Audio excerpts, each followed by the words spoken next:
પીપળો કે લીમડો કે બોરસલી કે ગુલમોહર એવા જો વૃક્ષો આપણે વાવીશું આપણને એમાંથી ભરપૂર ઓક્સિજન મળશે. એટલે વૃક્ષ આપણા માટે ખૂબ જ આપણા આરોગ્ય માટે ખૂબ જરૂરી છે. વૃક્ષ આપણને શીતળ છાયો આપે છે, ફળ ફૂલ, અને આપણને એ બધું જોઈને કેટલો આનંદ થાય છે. પર્યાવરણ આપણને માનવ, પશુ, પંખી માટે પણ ખૂબ ઉપયોગી છે.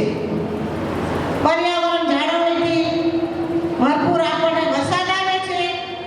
વનરાજીની લીલીછમ ચાદર આપણે જાતા હોય અને અત્યારે આપણે ચોમાસું છે એકદમ આપણને વાતાવરણ કેટલું મજા આવે એવું ગમે એવું વાતાવરણ હોય છે. વધુ વૃક્ષો વાવીએ એની ઝુંબેશ અતિ અનિવાર્ય છે કે આપણે એની ખૂબ જ જરૂર છે કે આપણે વૃક્ષો વાવવા જ પડશે. આપણે ઘર કે ઓફિસની આસપાસની જગ્યામાં આપણે વૃક્ષો ઉછેરીએ.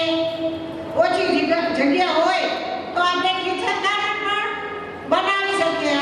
હમણાં જે પ્લોટની સહાય મળી અને જેને મકાનની સહાય મળી એવા લોકોને અમે આખા જિલ્લાની અંદર 5000 આંબા જે આંબાના વૃક્ષ રોપા લાવી અને એનું એક આંગણે અમે પોતે જઈને એના આંગણામાં આંબાના ઝાડ વવડાવ્યા છે.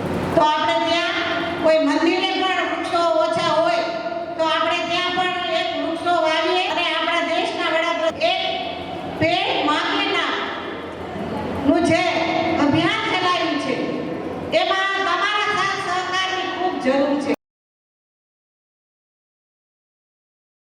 મોદી સાહેબે વન મહોત્સવનો કાર્યક્રમ એ સમયમાં એમને પ્લાન વૃક્ષોની વાતો કરી તો જે પર્યાવરણના અંદર પોલ્યુશનને ઘટાડવું, કાર્બન ડાયોક્સાઇડને ઘટાડવું અને સામે શુદ્ધ હવા ઓક્સિજનના માધ્યમથી આપણને દેવું એ કામ જ્યારે આપણા ઝાડવા કરતા હોય છે